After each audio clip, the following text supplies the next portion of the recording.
আসসালামু আলাইকুম এভরিওয়ান। ইসলামী ব্যাংক কিভাবে ইসলামী ব্যাংকে সেভিং অ্যাকাউন্ট রেজিস্ট্রেশন করতে হয় আজকের ভিডিওতে মূলত সেই প্রসেসটা দেখাবো। বন্ধুরা আপনারা যদি এরকম টেক রিলেটেড ভিডিও পেতে চান তাহলে আমাদের চ্যানেলটি সাবস্ক্রাইব করবেন। ওকে বন্ধুরা ভিডিওতে যাওয়া যাক। ভিডিওতে যাওয়ার আগে ভিডিওতে আপনারা প্রথমে প্লে স্টোরে যাবেন। প্লে স্টোর থেকে আপনারা সেভিং অ্যাকাউন্টে রেজিস্ট্রেশন করবেন। সা প্লে স্টোর থেকে ইনস্টল করবেন। ইনস্টল করবেন। আগে বন্ধুরা একটা কথা বলে রাখি, সেভিং অ্যাকাউন্ট ২ ভাবে করা যায়। একটা ন্যাশনাল আইডি কার্ড দিয়ে, আরেকটা হচ্ছে ব্যাংক অ্যাকাউন্ট দিয়ে। আজকে আমি বন্ধুরা আপনাদেরকে দেখাবো ন্যাশনাল আইডি কার্ড দিয়ে কিভাবে সেভিং অ্যাকাউন্ট রেজিস্ট্রেশন করা যায়। তাহলে আমি প্রথমে প্লে স্টোরে গেলাম। প্লে স্টোর থেকে আপনারা সেভিং অ্যাকাউন্টে ইনস্টল করলেন। ইনস্টল করার পর আপনাদেরকে পেজে নিয়ে আসবে। তাহলে ইনস্টল করবেন। ইনস্টল করার পর আপনারা রেজিস্টার বাটনে ক্লিক করবেন। রেজিস্টার বাটনে ক্লিক করে নেক্সট দিবেন। নেক্সট দিবেন। বাংলাদেশ থেকে দিলে বাংলাদেশ দিবেন। ন্যাশনাল আইডি কার্ড দিবেন। তারপরে আপনারা কোন সিম দিয়ে এই সেভিং অ্যাকাউন্ট করবেন এটা দিবেন। মোবাইল নাম্বারটা দিবেন। মোবাইল নাম্বারটা দিলাম।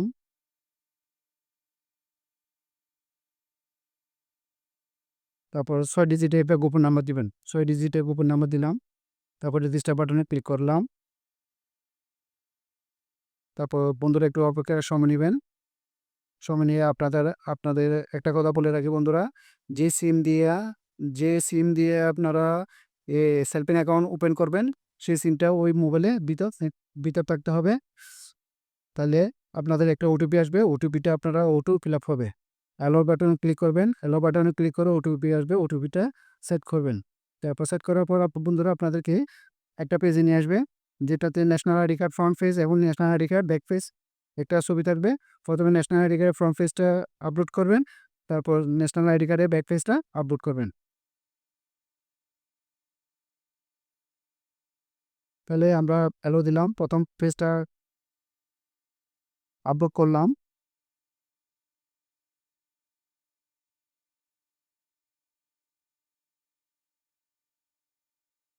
এটা আমরা ক্রপ করলাম। ক্রপ করে ছোট করলাম। ছোট করে টিক মার্ক দিলাম। টিক মার্ক দিয়ে আমরা ব্যাক পেজটা নিলাম। ব্যাক পেজটা নেওয়ার পর আপনারা বন্ধুরা আমরা এই ঠিকানাটা ভেরিফাই করলাম। ভেরিফাই করে আমরা প্রেজেন্ট অ্যাড্রেসটা দিব। আবার প্রেজেন্ট অ্যাড্রেসটা দিলাম। প্রেজেন্ট অ্যাড্রেস প্রেজেন্ট অ্যাড্রেসটা দিলাম।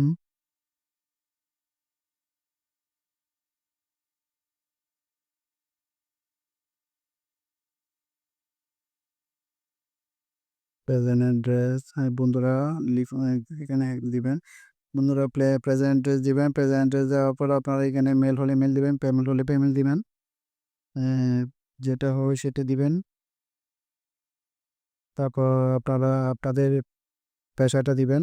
আপনারা কী করেন ওটা দিবেন। তারপর তারপর বন্ধুরা আপনারা ক্লিক করবেন। ক্লিক করে আপনাদেরকে একটা নেক্সট পেজে নিয়ে আসবে। নেক্সট পেজে একটা ছবি খুঁজবে। সাইজের ছবিটা আপনারা মোবাইল পেজের সামনে নিয়ে আপনারা ওই চোখে পলক দিবেন।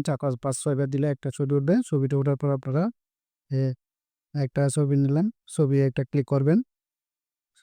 তারপর বন্ধুরা আপনাদের একটা নাম চাইবে। আপনাদের আইডেন্টি কার্ডে নামটা দিবেন। নামটা দিবে না। এদিন আমরা নামটা দিচ্ছি।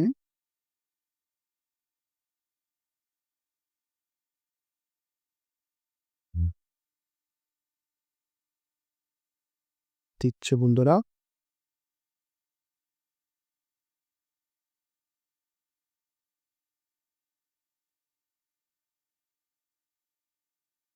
দিলাম।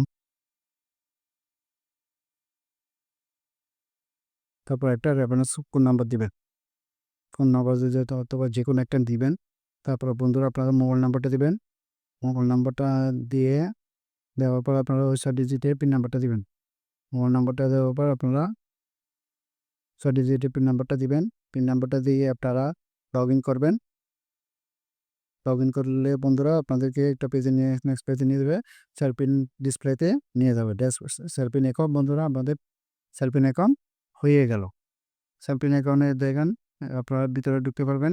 ভিতরে ঢুকে সেলফিন অ্যাকাউন্ট ব্যালেন্স দেখা যাচ্ছে। ব্যালেন্সটা হচ্ছে সেলফিন অ্যাকাউন্ট তারপর আপনাদের সব এখানে অ্যাড মানি আছে, ফান্ড ট্রান্সফার আছে, মোবাইল টপ আপ আছে, বাই টিকেট আছে, ক্যাশ উইথড্র আছে, বিল পেমেন্ট আছে, রিসিট রেমিটেন্স আছে, মোর এক্স সার্ভিস আছে, bank account, card, M-cash, open এখানে এখন আপনি এটা দিয়ে সব ব্যাংকের সকল কার্যক্রম এটা দিয়ে সম্পাদন করতে পারবেন।